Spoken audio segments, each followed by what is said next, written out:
A couple of notable omissions. Yes, Billy Bonds is missing. He must have had some injuries. Unusual for him to miss too many games. Pat Holland come in, Kevin Locke come in. And Jeff Hurst not there. Jeff Hurst, I think Jeff had moved on to Stoke City by then. And I think I probably would have gone up front and with Clyde Best. Pat Holland was a bit of a flyer, wasn't he, right wing? He used to work really hard. He used to get good right foot, nice little runs down the right-hand side, get a little cross in for you. Well, Bobby, what about this Wolverhampton team? Plenty of skill there. Well, that big lad there, Steve Kindon, who he played actually for Burnley and before he went here to Wolves. A really tough, strong running player, hard to dispossess. At the back, Bernard Shaw, right back, quite steady. Mike Bailey in midfield, Francis Monroe, central defender. Jimmy McCalliogher, right-sided midfield player, good ball skills, also with chance of scoring good goals. And the main striker up front was John Richards. Right, well, describing the action at Upton Park, Brian Moore. So Wolves kick off in their famous old gold shirts, defending the goal to our left. They come here with only one away win this season, that was at Coventry. West Ham, meanwhile, unbeaten here at home. And it's Pat Holland forward now. To McDowell. Lampard. Holland. Moore.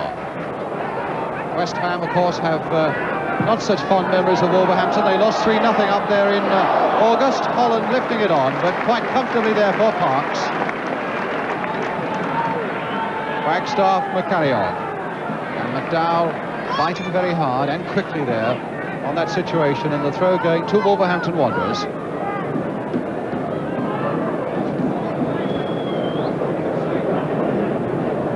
John McCall.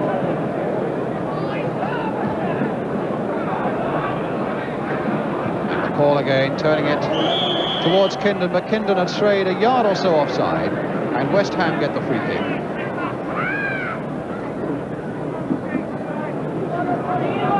Ferguson back in the side, and now Holland. That well there, and it was as well that he did, because Ken Hibbett was there waiting for the slip, and it's Holland going on. Best, if anything, a fraction slow to react there, and Monroe gets it back to Phil Parks. Monroe, McCalliog, Bailey.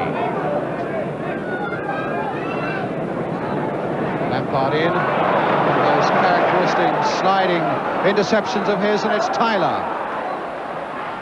Best played too far for Robson and far too casually, and McCalliog but again to Lampard. Robson, good goal scoring record with 11 this season for West Ham. Moore, first time Best, that was better.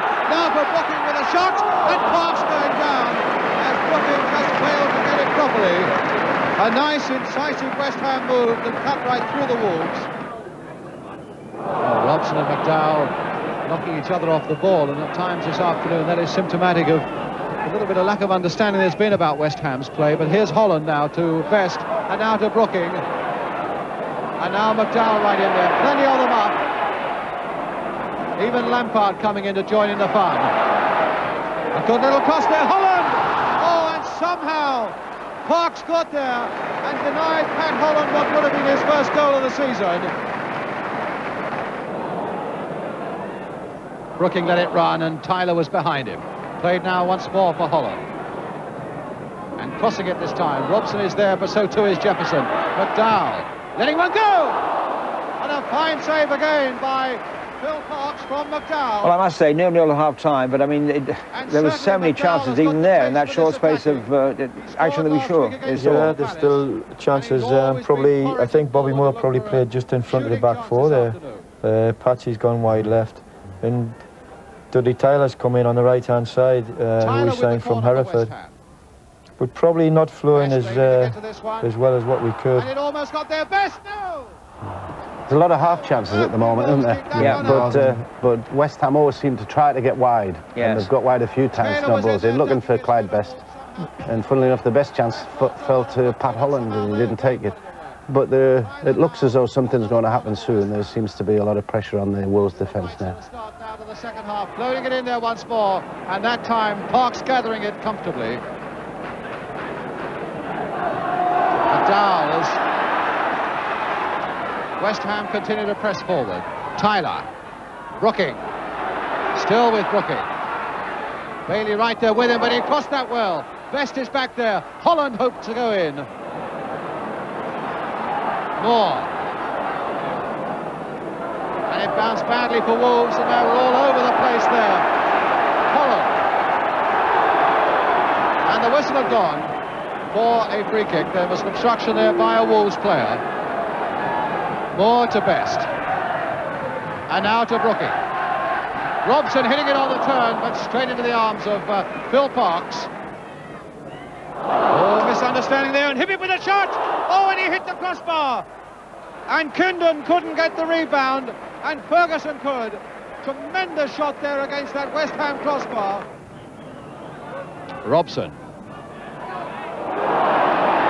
Play on, says the referee. In fact, he changed his mind there, the referee. I had a quick look at him, and he had the... well, that's incredible, because he had a whistle in his mouth, and now he's giving Shaw a lecture. If he's got to give him a lecture, that's got to be a free kick. Lampard turning it in. And now Robson turning it back, and a goal! But there was a deflection, so Wolves had none of the luck there. And Robson puts West Half Ham chance, into Bobby. the lead. Here he is. With 10 minutes This to is what the he's second good at. half. Little half chance. Doesn't think about it twice, you know. I've got to take it and on the turn, quick knock into the bottom corner. Tyler. This is what this lad was really good at. And in fact, you were really good at it that season, because you scored 28 goals that season, Pop. Yeah, that was one of my best seasons, and really enjoyed it. Well, he kept it in, but only As to the Bobby said, I convenience of think you've got to Monroe. take it early if you can, and Yeah.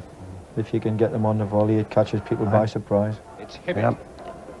But I mean, you were always looking for the opportunity to score, weren't you? Well, I was lucky. I lived on the end of a terraced house, and I had all the gable wall to hit against. Was right foot and left foot. Well, there you are, as you're watching it. You see that strong run against Steve Kindon, Bobby. Yeah, well, he's a really strong runner, Steve Kindon. I mean, the number of times that he used to brush off defenders. You see, they're trying to get into him, but he's so fast and powerful. And he gets on his right-hand side, they give him a look at the goals, and he's going to finish it off. That what he was really good at, running from deep at you. Big, powerful, weighty player.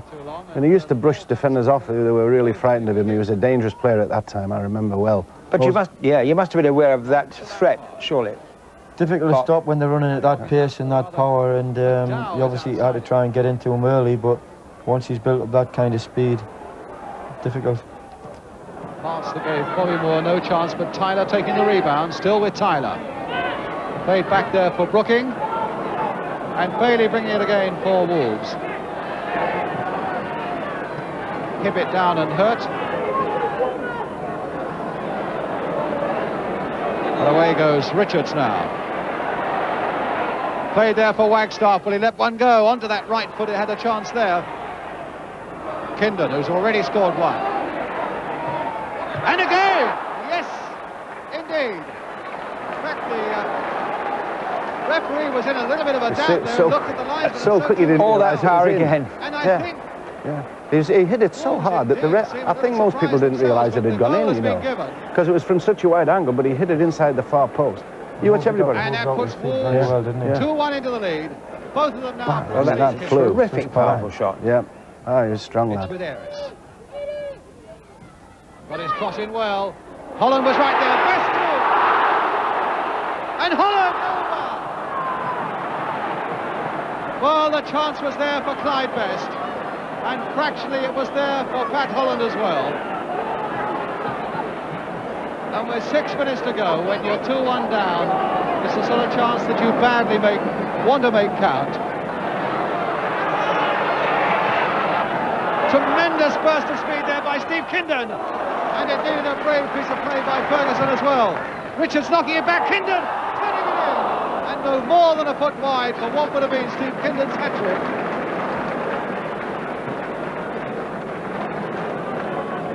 Wonderful acceleration there by Steve Kindon.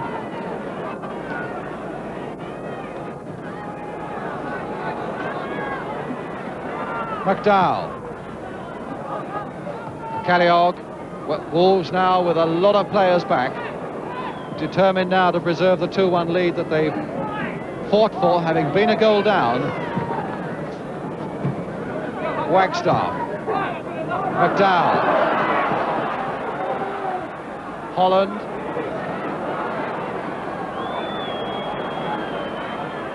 Best, back for Lampard.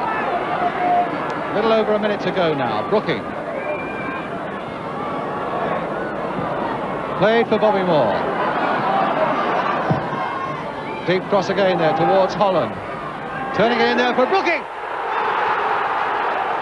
Great header by Trevor Brooking.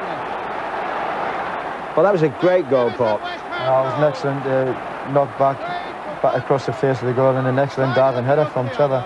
I only remember him scoring another diving header, and that was in the cup final against Arsenal.